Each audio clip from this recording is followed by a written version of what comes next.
Pride and Prejudice by Jane Austen is a novel of manners which she wrote in 1813.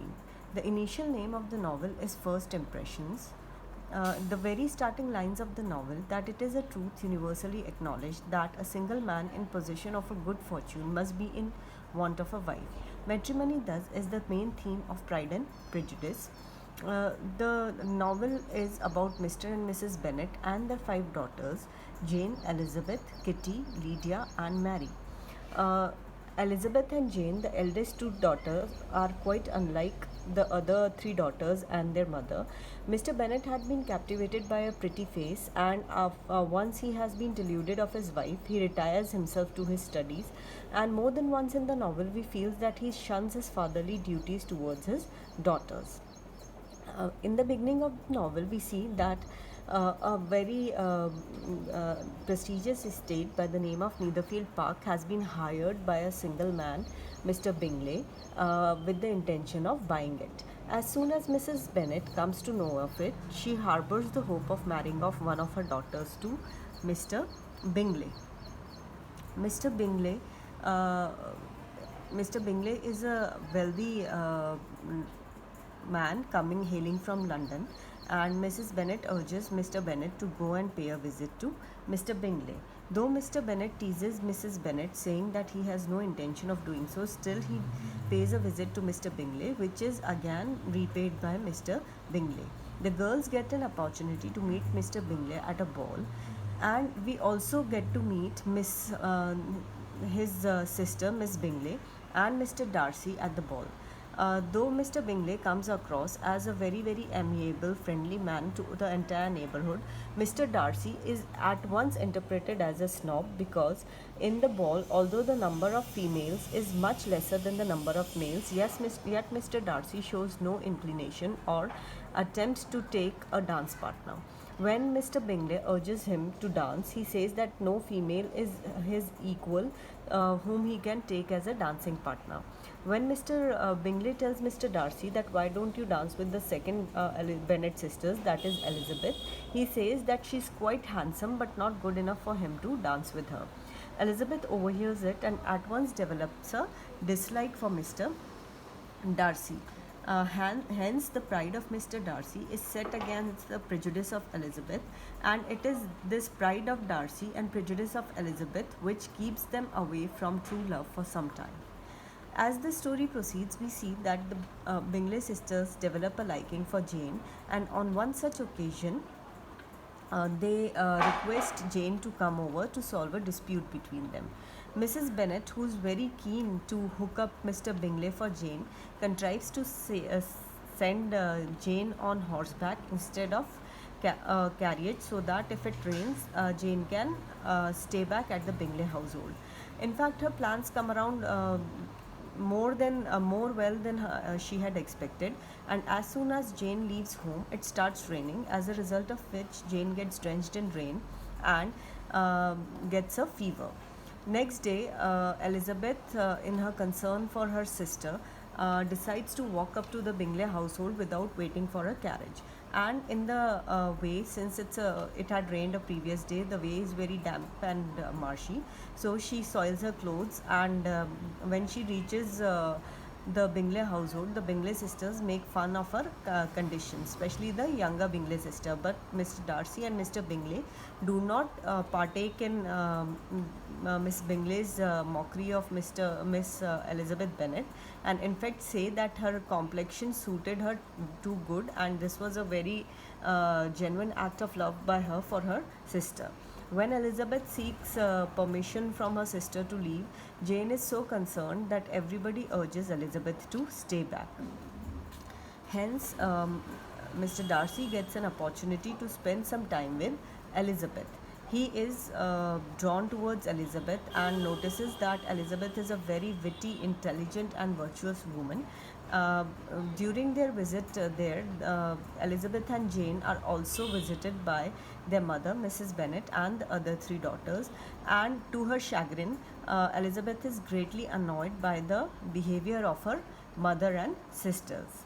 Mr. Darcy is feeling that he is getting fascinated towards Elizabeth. So on the last day that Elizabeth is there, he spends the bare minimum time with her and does not even come to say bid her farewell when she leaves the Netherfield Park.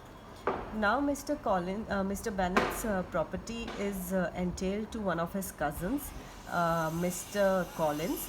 Entailment is a law in which the family property passes on to the eldest male member of the family. Hence, we understand the concern of Mrs. Bennet for her daughters, because after the death of Mr. Bennet, she will be deprived of even her home. So Mr. Collins comes and very graciously tells Mr. Bennet that even after his death, his wife can continue living in their house, and hints Mrs. Bennet that he intends to marry one of their daughters. And obviously, since Jane is the eldest, he says that he will marry Jane. But Mrs.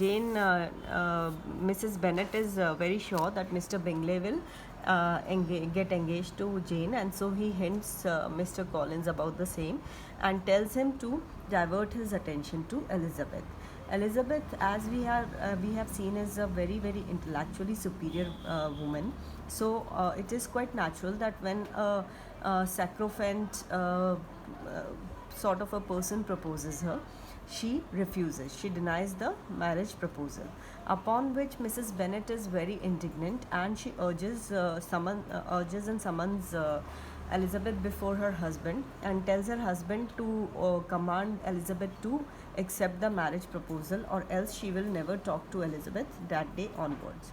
On which Mr. Bennet says that upon this day, Elizabeth was sure to lose one of her parents, because if she did not agree to marry Mr. Collins, her mother will not talk to her, and if she agreed to marry Mr. Collins, her father will not talk to her ever after. Hence, Elizabeth gets the support of her father and is more sure of her decision. Meanwhile, in a fit of fury, Mr. Collins goes and proposes Elizabeth's best friend, who is Charlotte Lucas, and who is 27 years old. Charlotte, of course, agrees, and when Elizabeth confronts her regarding the same, Charlotte tells her that her only prospect to a respectable living is a decent marriage. She has got no romantic hopes from life, and Mr. Collins ensures her safe haven in the future. She also takes a promise from Elizabeth that after her marriage, Elizabeth will come and stay with her for some time.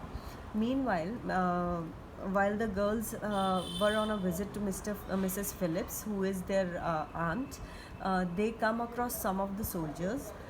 It is worth remembering that Napoleonic Wars were going on while Jane Austen was writing Pride and Prejudice, but still we see no mention of the unrest or the hubbub of her times.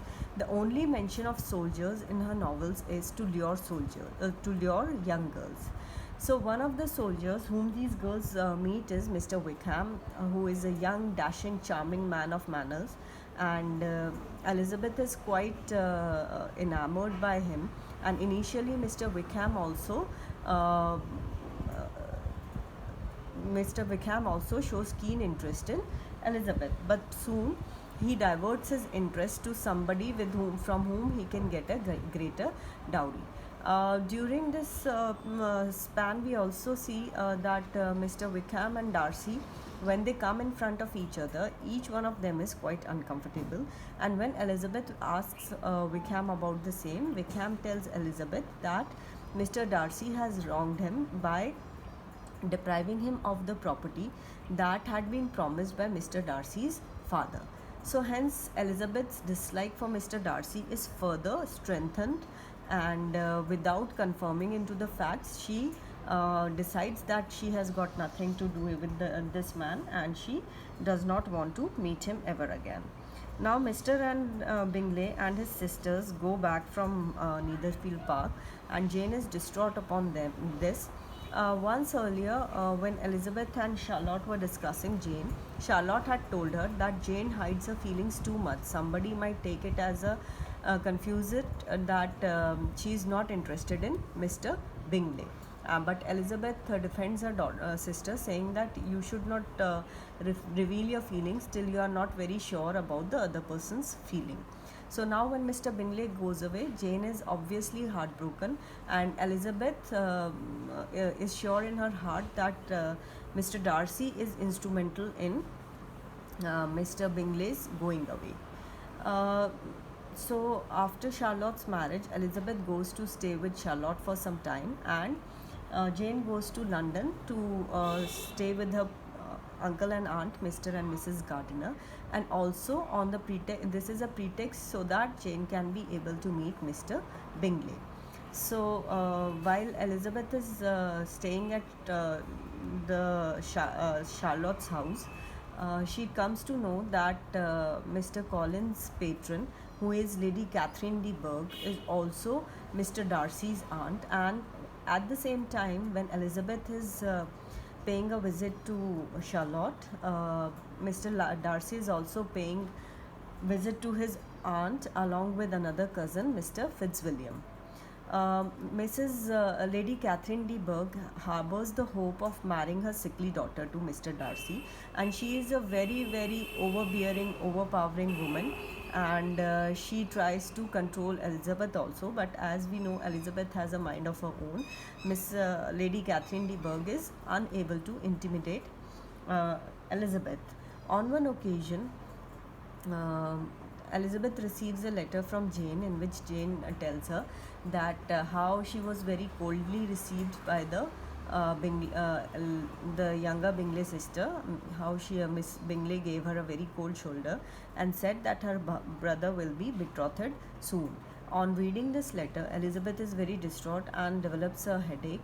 The same evening, the Collins and Elizabeth has been invited over for dinner by Lady Catherine de Bourgh. But Elizabeth does not go since she is not feeling well. She is all alone in the house when Mr. Darcy suddenly pays a visit to her. Elizabeth is very shocked to see Mr. Darcy, and Mr. Darcy is very desperate. He tells Elizabeth that he has fallen in love with her, and he never thought that this would happen, and he proposes Elizabeth for marriage. Elizabeth refuses his proposal. Mr. Darcy evidently is very shocked that a girl of Elizabeth's station can refuse a marriage proposal from a man like him. He asks her the reason for her denial, upon which Elizabeth tells her very frankly that what Wickham had told about Mr. Darcy to Elizabeth, and also that he is the one who is responsible for ruining her sister's life and estranging Mr. Bingley from Jane. Next day, when Jane is walking in a park, Mr. Darcy comes and gives her a letter. In this letter, he has written everything how Mr. Wickham had planned to elope with his sister, who was only 15 years old then, and how Mr. Darcy had thwarted his plans. And also, he mentioned that he did not know by Jane's demeanor, he never could guess that Jane was in love with Mr. Bingley, or else he would never have come in between them. He was just afraid that his friend might be heartbroken since he was getting attracted towards Jane, and Jane was showing no similar reciprocation of feelings. Upon this, Elizabeth remembers what Charlotte had said about Jane. Then Elizabeth returns back to her uncle and aunt, Mr. and Mrs. Gardiner, and they plan to visit some of the good estates in and around London. One of the estates which they visit is the Pemberley Castle, which is owned by Mr. Darcy. When they reach there, Elizabeth is only too glad that Mr. Darcy is away. But to her dismay, Mr. Darcy suddenly arrives because he has some guests following, and he has come to prepare for them. Mr. Darcy is very courteous towards Elizabeth and her uncle and aunt and shows them the property around. Elizabeth is very surprised to see how fond all the servants were of Mr. Darcy. Next, Mr. Darcy invites Mr. and Mrs. Gardiner and Elizabeth over for dinner. And while the dinner is scheduled, even before that, Mr. Darcy brings his sister to meet Elizabeth at the lodge where she is staying. Elizabeth is very, very surprised by this act of Mr. Darcy. Next day for the dinner, when Mr. Darcy goes to pick Mr. and Mrs. Gardiner and Elizabeth, Elizabeth at the same time receives a letter informing her that her sister Lydia has run away with Wickham without marriage. Elizabeth is distraught that now what will happen to her family name and what will happen to her sister's life, who has run away without marriage with a man like Wickham. She immediately decides to return back to the family. And here again we see how irresponsibly Mr. Bennet resigns himself to his library again and does not do much efforts to bring his daughter back. It is Mr. Gardiner, in fact, who acts as a foster parents to the girls and leaves no stones unturned to bring Lydia back home. Finally, Mr. Gardiner is able to trace up Lydia's location, and he tells everybody that Wickham has agreed to marry Lydia, and Mrs. Bennet is elated to hear that at least one of her daughters is married off. And even when Lydia had eloped, she was full of blames for everybody else except her daughter. Now, when Lydia comes back during one of the conversations, she suddenly mentions that Mr. Darcy was present at her marriage. Upon which Elizabeth confronts her aunt, Mrs. Gardiner, who tells her that it was indeed Mr. Darcy who has brought around this union of marriage of Lydia and Wickham around. He has also promised Wickham a annual allowance in lieu of marrying Lydia. Elizabeth, there is no other reason for which Mr. Darcy will be so concerned about her family, save except that he truly loves Elizabeth. Meanwhile, Lady Catherine de Bourgh pays a visit to Elizabeth and commands Elizabeth to refuse if Mr. Darcy proposes her for marriage, and Elizabeth very clearly, candidly tells Miss Lady Catherine de Bourgh that she has no such intentions, and in case Mr. Darcy was to propose her for marriage, she is surely going to accept the proposal. Lady Catherine de Bourgh is indignant upon hearing this and goes away very angry. Next day, Mr. Bingley comes and proposes Jane for marriage. Of course, Jane agrees, and it takes Elizabeth no time in realizing that Mr. Darcy is the Cupid who has brought Elizabeth and Bingley together. Mr. Darcy comes again and proposes to Elizabeth. Elizabeth, of course, agrees this time, and Mr. Darcy then tells her that it is Lady Catherine de Bourgh who has been instrumental in giving him the courage to propose Elizabeth for the second time, because she told Darcy in a fit of rage that Elizabeth is an insolent girl who refused to follow her command and said that she would not deny Darcy's marriage proposal. So Mr. Darcy and Elizabeth get married and they live happily ever after. Jane and Bingley get married, Lydia and Wickham are married, and the happiest of all is Mrs. Bennet, and Darcy and Elizabeth, they both live happily ever after. I hope this story is going to help the students of third year English literature with the understanding of Pride and Prejudice, which, as I said, is a novel of manners written by Jane Austen in 1813. Thank you for listening to me, Dr. Sophia Nalwaya from Government Mira Girls College. Thank you.